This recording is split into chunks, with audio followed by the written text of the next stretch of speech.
a fazer a vontade de Deus, Deus, Ele se levanta em teu favor, querido. Tudo aquilo que você precisa já está à tua disposição.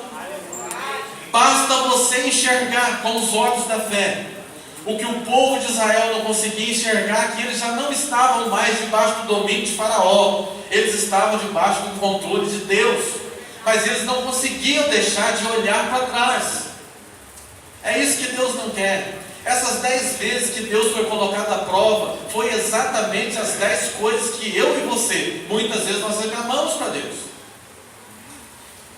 porque dificuldades vêm mesmo. Olha só, Novo Testamento, eu vou fazer um comparativo com as 10 situações de provação do deserto, com 10 realidades espirituais que o Novo Testamento traz para mim e para você. A primeira delas, quando chegaram diante do mar, eram as impossibilidades. Não tem como resolver se não for Deus. Para o homem é impossível, mas para Deus tudo é possível. Mateus 19:26 diz assim: e Jesus, olhando para eles, disse-lhes: aos homens é isso impossível, mas para Deus tudo é possível. Aleluia! Aquilo que lá no passado era impossibilidade para aqueles homens, e Deus mudou a situação deles. O próprio Deus fala no Novo Testamento: para você pode ser impossível, mas para Ele não há nada impossível. As águas amargas, Hebreus 12:15, tendo cuidado de que ninguém se prive da graça de Deus, e de que nenhuma raiz de amargura brotando nos perturbe, e por ela muitos se contaminam. Amargura contamina. Se você andar com gente amargurada, você vai se tornar amargurado. Essa é a realidade. Não fique do lado de pessoas amarguradas, ore por elas, mas não dê ouvidos, porque isso vai te contaminar.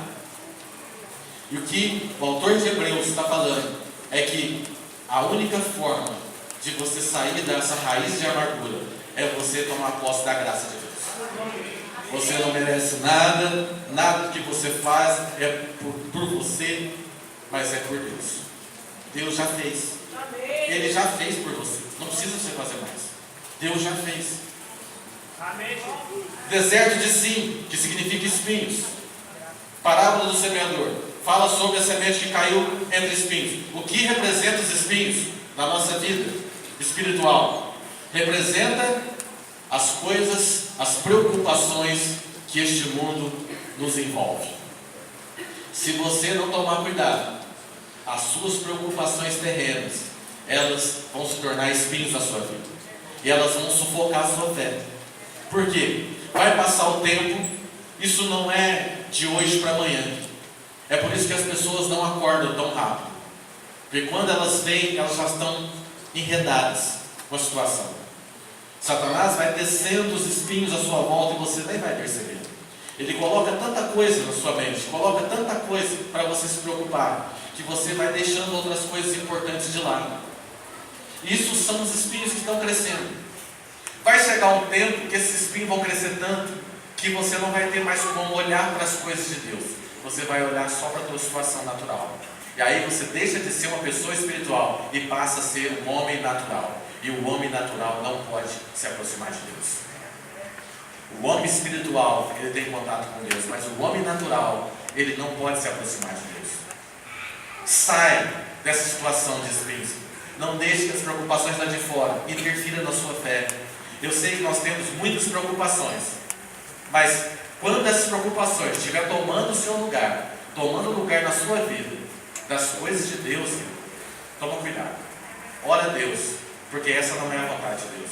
Deus, Ele quer que você viva uma vida de liberdade. É escravo que vive dessa maneira. Nós não somos escravos, nós somos filhos. E se você é filho, você é livre, você vive em liberdade. Quem vive em liberdade não vive oprimido. Se você está sentindo oprimido, é porque o seu espinho está sufocando. Toma cuidado com isso. Quarta situação: quando pegaram o maná a mais do que deveria, porque o maná era o pão diário. Ele caía, e quando ele caía, tinha que se pegar conforme o número da família, segundo cada um ia comer, não poderia sobrar. Era a porção exata para aquele dia. trazendo isso para a nossa vida espiritual hoje. O maná é Jesus. Jesus mesmo disse: eu sou o pão que desceu do céu. Maná significa pão do céu. Então Jesus ele é o pão que desceu do céu. E para cada dia, querido, tem uma porção de Jesus para você. Para cada dia. Você não pode viver de reserva. Tem gente que vem ao culto hoje, aí esse culto vai durar na mente dele a semana inteira. Ele só vai abastecer de novo outro domingo. Não pode. Até chegar o outro domingo já virou bicho. Sabia? Porque o maná que ficava de um dia para o outro virava bicho. Então, o que Deus quer falar para mim e para você? Busque a Deus todos os dias. Todos os dias Deus tem uma porção nova para você. É para você não morrer de fome, porque o maná era para sustento. A pessoa comia o maná de manhã e era sustentado o dia todo. Aí só no outro dia de manhã ele tinha que se alimentar de novo. Olha aqui, esse maná era uma vitamina extraordinária. Durava o dia todo. Somente no sábado, que é o dia do descanso para nós, o domingo, o dia do descanso, um dia anterior, eles tinham que pegar a porção dobrada, porque no dia do descanso não poderia trabalhar, não poderia fazer nada. Era um dia exclusivo para Deus. Aí Deus permitia que pegasse a porção dobrada. Mas mesmo assim, alguns deles ainda desobedeceram a Deus e pegaram aquilo que não devia. Olha só, sobre o maná, Mateus 6:11 fala: o pão nosso de cada dia nos dá hoje. Então é para hoje. O alimento que você recebeu hoje é para hoje. Amanhã você tem que buscar outro alimento. Isso é maná. João 6:35. E Jesus lhes disse: eu sou o pão da vida. Aquele que vem a mim não terá fome, e quem crê em mim nunca terá sede. Este é Deus que nos dá descanso. Esse é o Deus que nós servimos. Aquele que vai até Ele nunca mais vai ter fome, nunca mais vai ter sede. Isso é espiritual, amém, querido? Amém. Tem gente que está pensando que vai chegar em casa e não vai poder jantar hoje. Não, não é isso. É espiritual, tá? Você pode jantar assim. Sexta provação, em Refidim. Refidim significa descanso. Mas o povo não quis o descanso de Deus. E o povo contendeu contra Moisés. Mas aí Deus, Ele não trata o povo com severidade. Deus ama o povo. João 16:33 fala assim: tenho-vos dito isto, para que em mim tenhais paz. No mundo tereis aflições, mas tende bom ânimo. Eu venci o mundo. Deus fala que você tem que ter paz nele. O próprio Jesus falou que Ele é a paz. Ele é o príncipe da paz. Você tem que ter paz. Mesmo no momento que você está preocupado com tantas coisas, tenha paz. Descanse no Senhor. Isso que Deus tem para você. Logo em seguida vem o Sinai. É a lei de Deus. Tenho-vos dito isto.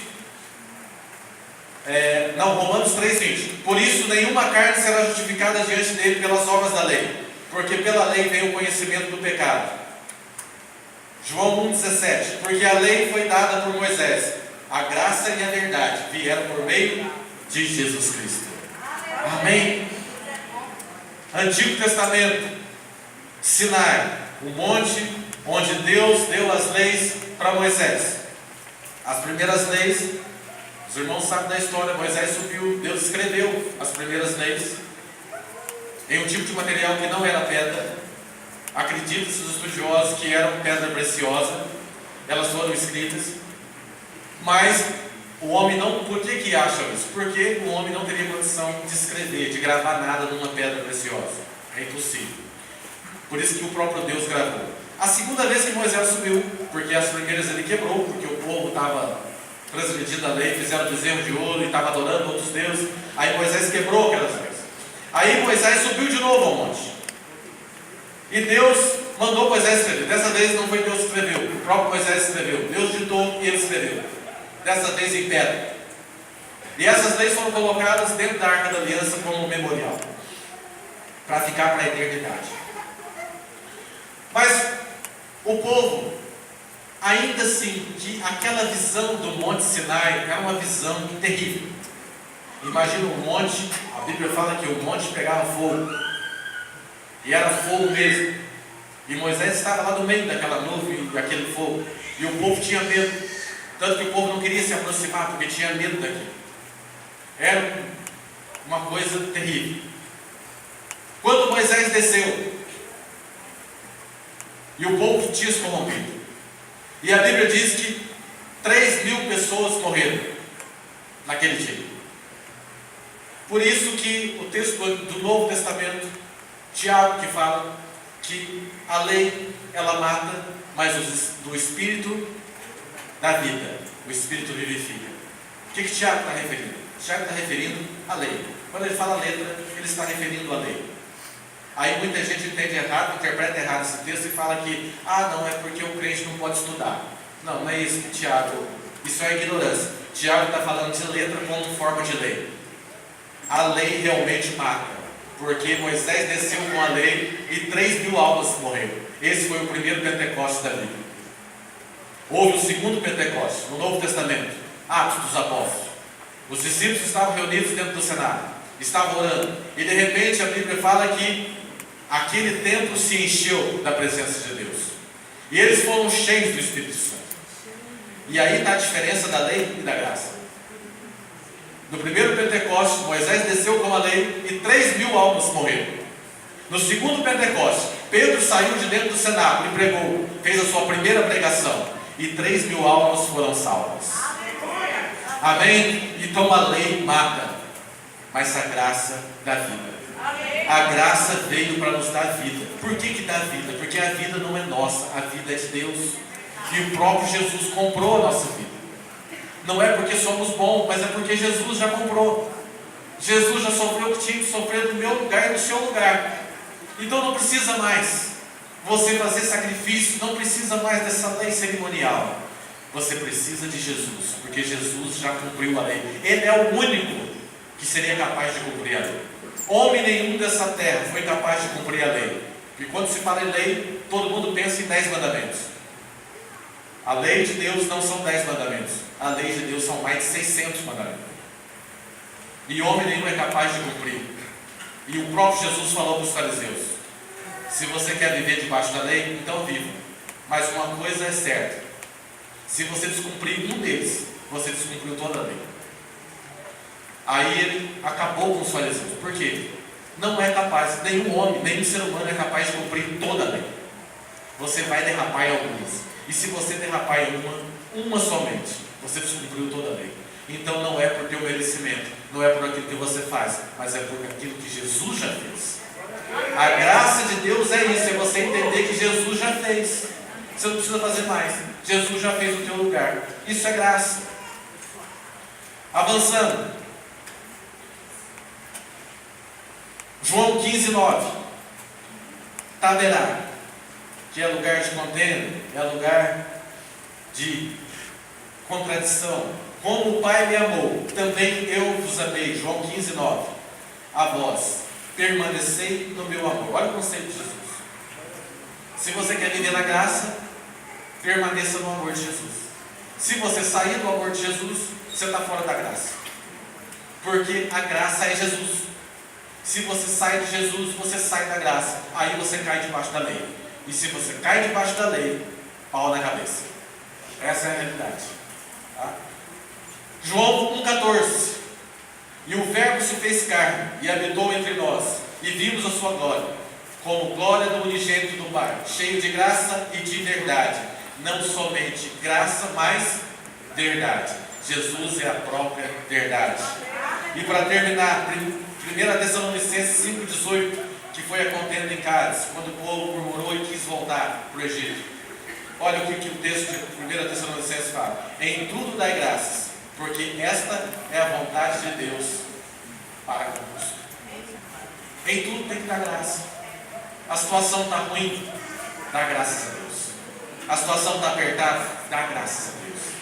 E lembre-se, não fique sozinho, porque se você ficar sozinho, você é presa fácil do diabo.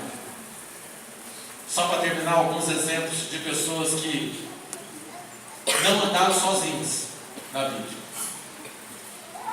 Adão, não andou sozinho, porque o próprio Deus viu a necessidade de criar Eva para ele não estar só.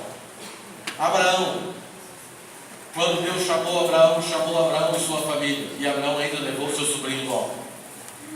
Davi não andou sozinho, sempre teve pessoas ao lado dele. Para começar, o filho do próprio rei Jonatas era companheiro inseparável de Davi.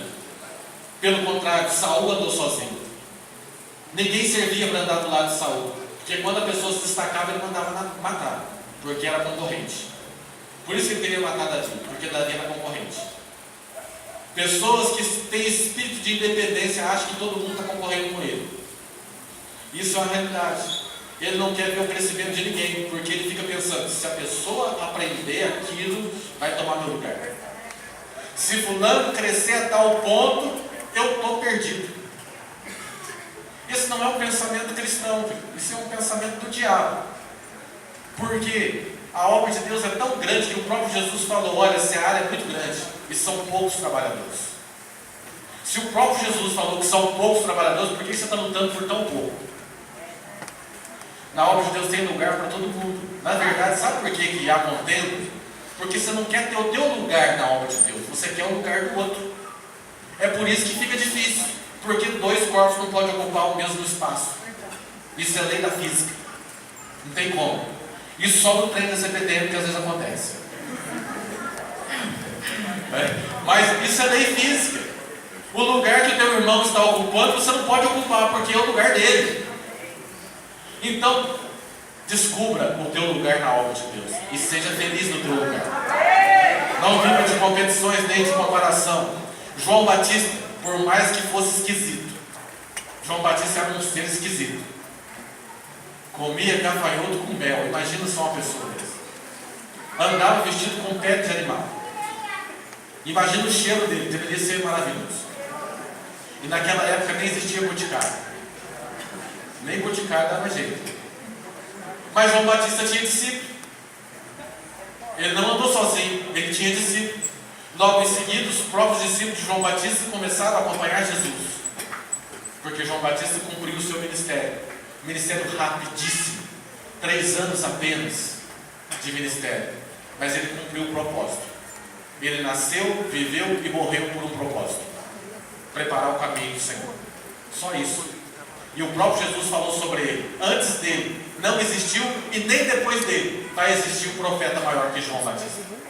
O próprio Jesus falou de João Batista. Olha só. Então não é o tempo, é o propósito. Pense nisso. Não é o tempo, é o propósito. Na igreja de Deus não tem cadeira vitalícia.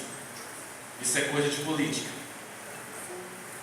Você serve a Deus enquanto você viver, mas por um propósito, não por um cargo, não por um interesse, mas você serve por um propósito. Mantenha firme o teu propósito em Deus.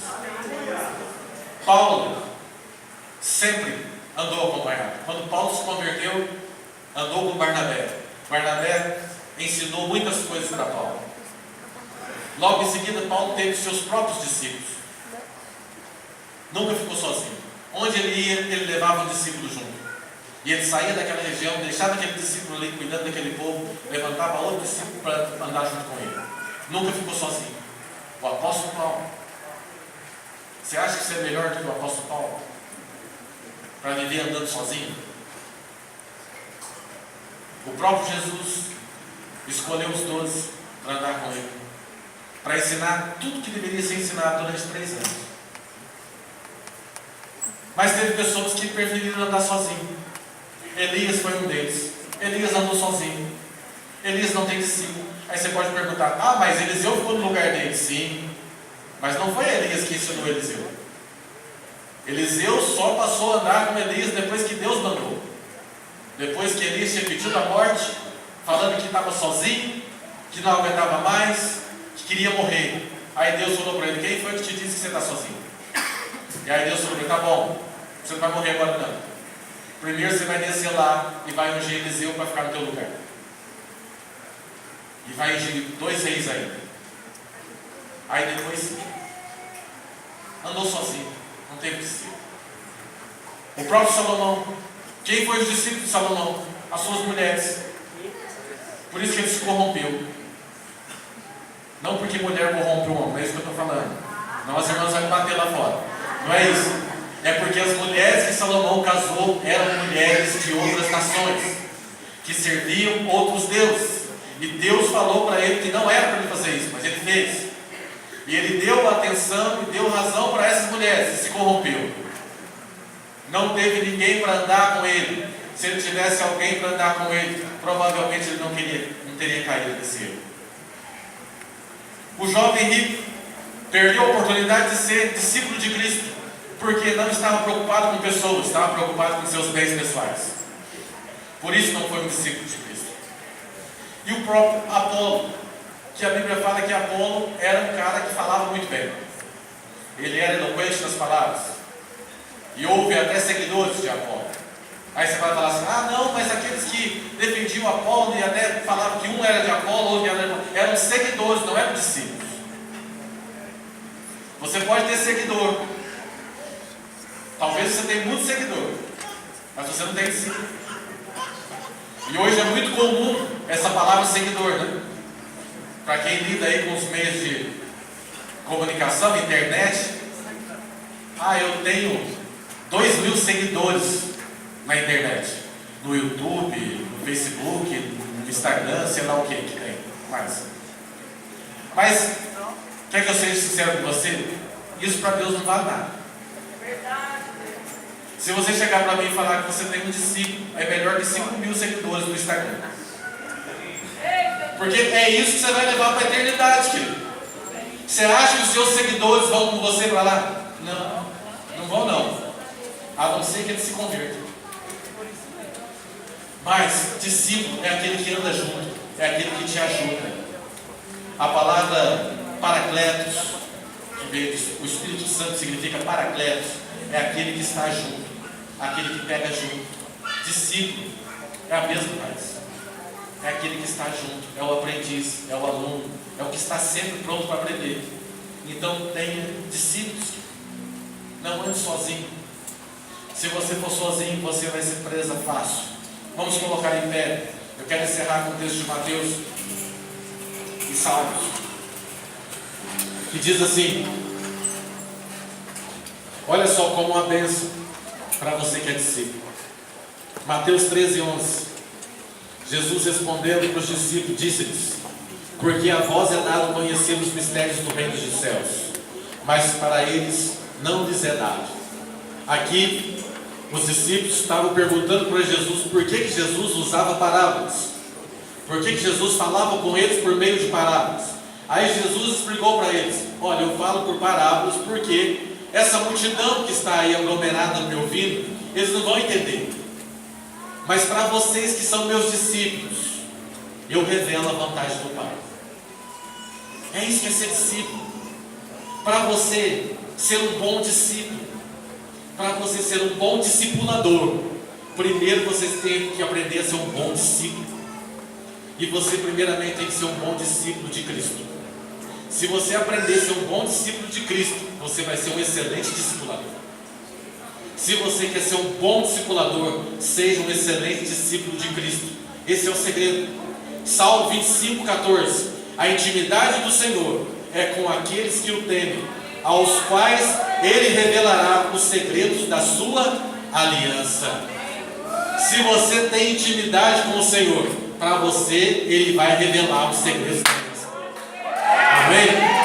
É isso que Deus quer para nós, filho. Que você tenha intimidade com Ele. Aprenda a ser um discípulo de Cristo.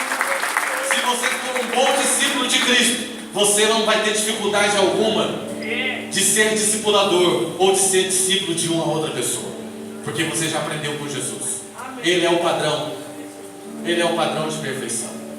Então nessa noite eu quero que você curva sua cabeça por um instante. E eu quero que você reconheça diante de Deus as suas limitações.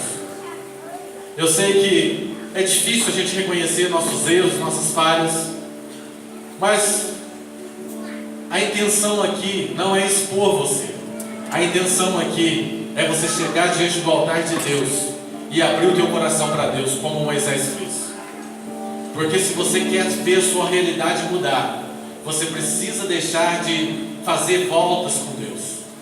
Deixe de fazer historinhas para Deus. Deus sabe o que está no teu coração. Então eu quero desafiar você.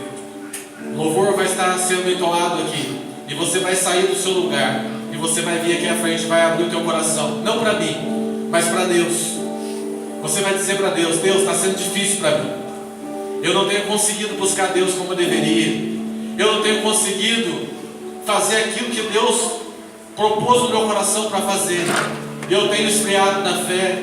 Eu tenho deixado a obra de Deus por tão pouco. Tenho valorizado outras coisas que não seja a tua vontade. Sai do teu lugar nessa hora.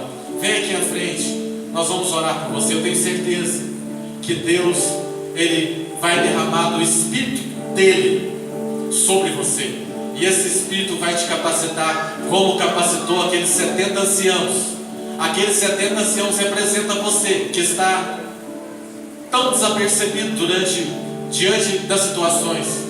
Talvez você está andando junto com o seu líder, mas você não se sente capaz de acompanhá-lo, você não se sente capaz de estar do lado dele. Eu quero dizer para você, não é ele que vai te levantar. Quem vai te levantar é o próprio Deus. Mas você tem que reconhecer isso diante de Deus. E hoje, nessa noite, Deus vai derramar esta porção do Espírito dele sobre você. E a partir de hoje, você vai mudar essa realidade na sua vida. Em nome de Jesus. Sai do teu lugar rapidamente, vem aqui à frente. Em nome de Jesus.